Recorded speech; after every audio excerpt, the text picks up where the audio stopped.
Good morning, brothers.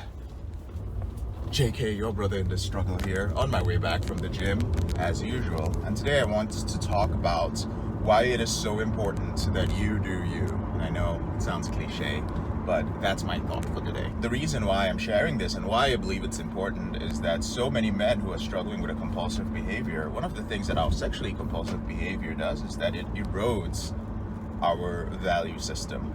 Our value system that is often built up by our, society, religion, family, culture, and so on. And many of us were exposed to pornography at a very young age. Shame and guilt came along in our teenage years and in our early adulthood, and for many of us it just lingered. So let me ask you this. How do you put together sturdy values when you were filled with guilt and shame and loss of control over one of your most basic instincts at a very young age? Like, how do you actually build up values? How is that foundation strong, right? I'm not going to answer that question for you, but I'm just using it as a thought to kind of segue into what I'm about to talk about. I found it very difficult to accept many of the values that were thrust upon me by society, by my family, and so on. I was lost. First reason being the way that most young men are lost these days with our changing society and culture. And the second way was my sexual behavior created a lot of issues on the side, which just did not make it conducive for me to build up values. And so I started looking externally for mentors and individuals who could inspire me. And I found that a lot of the more new age mentors or contemporary mentors, that is, who are alive today, unfortunately, when you're younger, there's a tendency to be attracted towards those who are close to your age. And I found out that a lot of times the things they were teaching were just watered down versions of older material. And so I started going further back. And today I'm going to share something, an idea from, I wouldn't say this is a mentor of mine because this person is dead for hundreds of years, an idea on independence, values, and certain values anyway, courage, and doing things and living your life the way that you would want to. This individual, his name is Sir Richard Francis Burton. He was an explorer in I believe the 17th century, British explorer. The history books say that he discovered Lake Victoria in Africa and all that bullshit. But you can't discover anything when there are people living there, so that part I disagree with. Anyway, he discovered all of these different places, right? He was also a polyglot, spoke multiple languages, translated the 101 Arabian Nights from Arabic to English, was apparently the first or the second non-Muslim white man to go on the Hajj, the pilgrimage to Mecca, which back then, I don't know about now, but back then was a death sentence if you got discovered. Was a spy for the British Army, so on and so forth. Did a lot of badass things in his life. But reading his work, which is what I still do to unwind, I read biographies, historical biographies. There was a quote from one of his books that just really resonated with me, and I'm going to share it with you guys. It's actually on the wall in my office. It says, "Do what thy manhood bids thee do. From none but self expect applause. He noblest lives, or noblest dies, is he who makes and keeps his self-made laws." Again, do what thy manhood bids thee do. From none but self expect applause. He noblest lives, he who lives a noble life, and he who noblest dies a noble death, is he who makes and keeps his self-made laws. And that just resonated with me.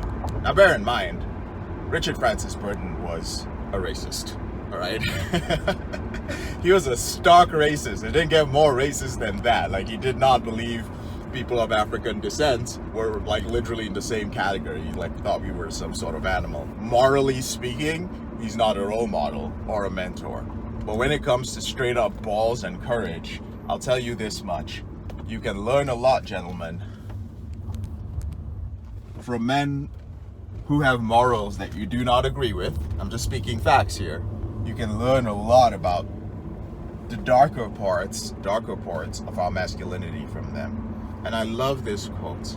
The points it hits, which are, from none but self, from no one else but yourself, expect applause. So for every achievement that you make in your life, do not look externally for validation, right? If you want to validate shit, validate it within yourself. You never need somebody else out there. And the person who lives most nobly and dies most nobly is he who makes and keeps his self-made laws. Of course, there are all kinds of definitions of being noble, and like I said, he had questionable morals by whoever's standards. But is he who makes and keeps his self-made laws. You've got to make your own laws to live by. You've got to set your own standards in life when you're rebooting, because you have a long way to go to get beyond average. A lot of men is like, oh, how do I not be average? Well, stop looking outside, right? Stop trying to live by looking outside. I mean, stop trying to live by the status quo, because you're never going to get to above average. The guy you look at who's just like, yeah, that dude has a beautiful wife and 1.5 kids and white picket fence. His life looks perfect to you. He might be struggling with some serious issue that you're not aware of. And it might not be the thing which makes you happy. Similarly, the guy who is in a marriage, who has kids and a wife and a great career, looking out at another guy his age who's like 34, 35, who didn't get married, who doesn't have kids, has a bunch of money because he doesn't have to invest in his children because he doesn't have any. You're looking at him going like, man, that guy's living the life. I wish I didn't get married or do any of those things.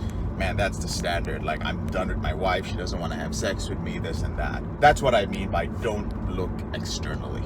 Look within yourself and set your own standards. And right at the beginning of that quote, do what thy manhood bids thee do. This is the important one. Whatever it is that your testosterone tells you to do, all right? Let's be careful about this. But whatever it is that your testosterone bids thee do, within values and standards, do it, all right? What does this mean? It means that obviously the standards that you have and the values that you have should not be those which lead you down the path to compulsive pornography use or lack of control with your sexual behavior. It shouldn't encourage that. But there are certain things, gentlemen, that when we look into it deeply, it's not just testosterone. When we look into certain things deeply, there are certain things that your manhood tells you to do. Maybe it is to conquer something. Maybe it is to win. Maybe it is to push yourself beyond your physical or mental limits. Maybe it is to explore, to conquer, whatever that is. Do what thy manhood bids thee do. Now, I read Richard Francis Burton's work maybe when I was about 20, 21 years old. And this was the core time that I was dealing with my out of control behavior. I'm 37 years old right now. And I was like, you know what, I'm going to go with that. I'm going to do what my manhood bids me do. And I knew that I was afraid of my masculinity. And so what I started doing was every time that I was presented with two different paths, I knew that one was challenging my manhood when I started becoming a little bitch about it. Right? When I was like, whoa, that's hardcore, man. I could fail. I could die. Because that's what men historically do. We take risk and we die. We're built, right, to fight, to take over. We have thicker skulls, broader shoulders, larger lungs, more testosterone to defend, to conquer, and so on. So when I faced something that challenged my masculinity, I went for it. And that was why when I sat down in front of this gentleman and he told me about going out there and selling books door to door, immediately I was like, I'm gonna get shot, I'm gonna get arrested, grown man, I'm gonna get kidnapped. This is like some really shady stuff. I might knock on the door of a serial killer and then be one of his victims that they're talking about in 2042 when they dig up some grave. Like, all these fucking crazy thoughts came in. Like, I can't do that. I'm gonna deal with a lot of rejection. I'm gonna be the scum of society, blah, blah, blah, blah, blah. But I went on and I did that for over a decade. Because every year I did it till I quit becoming a bitch about it. And it probably took me 7 or 8 years before I stopped becoming a bitch about going up to a stranger's door and knocking on it. When I got to a point where I realized, I was just like, man, I like beautiful women. Like I see beautiful women and I'm jerking off to them. But there are other men who are having sex with them, right? So I was like, at this point, I'm like 22, 23. I'm like, I want to have sex with beautiful women. I want to experience that. Like maybe this might help with my out of control sexual behavior, right? That's what I thought naively. And it did help, but it didn't end my behavior. But it did allow me to understand what intimacy was, right? Again, what I'm doing through all of this, gentlemen, is that I was creating my own values and my own standards. Throughout this process, of course, I was fighting against what I call the force of average. I was fighting against society, my parents, friends, everybody who thought that I was out of my mind. Like, dude, you're selling door to door. I started losing friends and acquaintances because they knew that at the end of the summer, when I came back to the dorms at Wichita State University, I would try to recruit them. So I became that recruiting guy, right? That was obsessed with this. The ironic part of all of this is that years later, most of those people who were avoiding me ended up going into sales. And when I met up with them years and years later, met up with them and their wives and their kids, they were like, man, I wish I went and sold for at least one summer, because learning how to sell from the ground up is pretty challenging. But anyway, I picked my laws for myself. With women, it was going out there and talking to the most beautiful women. It was setting a standard shamelessly about the type of women that I wanted in my life. And it was more than just the inner beauty of a woman. I realized that my manhood bid me to be with a woman of certain qualities, internal qualities, but also a woman who was physically attracted. And I was not going to run away from that. I wasn't, because I see so many men run away from that. Oh, she's a good woman inside. Of course she's a good woman inside, but she's not the most physically attractive to you. Why? Because you have not faced the fear of going out there and talking to the woman that you actually want. Does that mean that beautiful woman you see is the woman you're gonna want? No, you're probably gonna have to talk to hundreds, or like me, thousands of women like that. And have sexual experiences with them too. That's what I did anyway. To realize that, God, I remember having sex with probably what was the most beautiful woman that I've ever, I don't say this to trigger anybody. And I'm so excited. I don't think I'm even gonna last that long. And any brother here who has a certain level of game will tell you that women who are just at a certain level of beauty, all right, and I know, it's like in the eye of the beholder and all that, but at a certain level, it's like she's wow. Like, I don't put women on a pedestal, and I'll tell you why in a second, but when you look at her, you go like, wow, that woman is like a goddess. And then you're having sex with her and it's the most boring thing ever. It's like they're just like a doll. They don't know expressions, super boring. Why? My theory is because she's never had to work for it. She's so beautiful, she just never has to be into it. Or it just seems so fake. You're like, fuck, this is like porn. Did she watch porn? What's the deal? I won't go too deep into that. I don't want to trigger any brothers. My point is, once you've had a few of those experiences, you stop putting women on a pedestal. And you're like, okay, cool. I'm still looking for a very attractive woman, but I'm looking for certain qualities as well. Do what thy manhood bids thee do. When it comes to your finances, if you look around you and you're like, wow, like I'm living a shitty life. I am poor. I am lazy. I am weak. Like, this is not a good life. I don't feel masculine. I am looking at other men and I am constantly envious of them.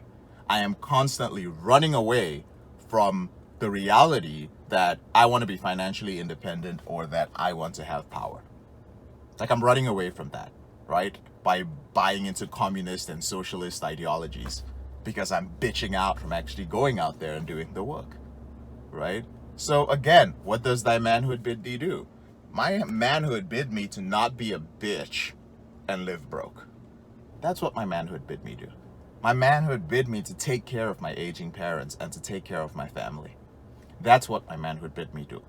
My manhood, when I saw people that I wanted to help, and this is for another season of my life, not this season, so I won't share it. But there are things I want to do later on in life. And I was like, man, I wish I could help these people. But I knew that I didn't have the intellectual capacity, the resources, or even the emotional fortitude to help this group of people that I want to help to the extent that it's going to make a difference within my generation. So I was like, you know what? I'm probably going to have to be in my 40s or 50s before I'm at that level. And I'm okay with that. But my manhood bid me to make certain moves over a decade in order to become the type of man who can make that sort of impact and leave a legacy. Not for myself, but a legacy for other people, right? That's what my manhood bid me do. Same thing with your physique. You look at yourself in the mirror. I looked at myself in the mirror and I was just like, yeah, I look like a fucking twig, right? I'm a skinny, I still have really skinny wrists, like the angle of the camera or something. If you see my wrist, you're like, dude, you got bird wrist, JK. Wrist like a sparrow. You got tiny ass broomstick wrists, right? So I'm a skinny guy, small bones. But I was like, you know what? I'm going to put on muscle. I'm going to get jacked. I'm going to start working out because that is what my manhood bids me do. I want to walk around as a jacked man. Nothing wrong with that at all, right? My manhood bid me do that. And that became a law.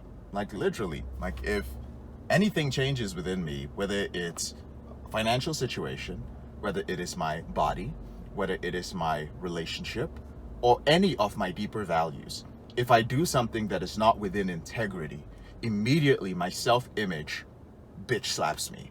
And it's like, what the fuck, JK? You better go back and tell that guy the truth. Like, you know that's not Hey, bro, listen, let me tell you something, man. That one time I said this, here's actually what happened, right? Go back to the gym, or go back to the gym this evening, or go out to the park and get a run in, because you were a bitch earlier on today. Your self-image will not let you rest. Does that make sense, guys? So my point with everything, man, I rambled today, didn't I? My point with all of this is, just do this shit for yourself. Don't worry about what other people have to say about things. Don't worry that my dad, my family told me, JK, you're never gonna put on muscle. Other people told me, like, dude, you didn't even do well in school. Have you ever gotten an A in any class? I doubt it. Did you ever get an A? So what you want to be?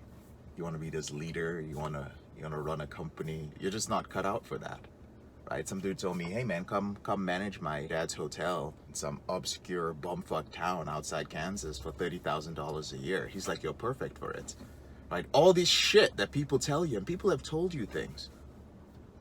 Don't listen to any of it. Do what thy manhood bids thee do. From none but self expect applause.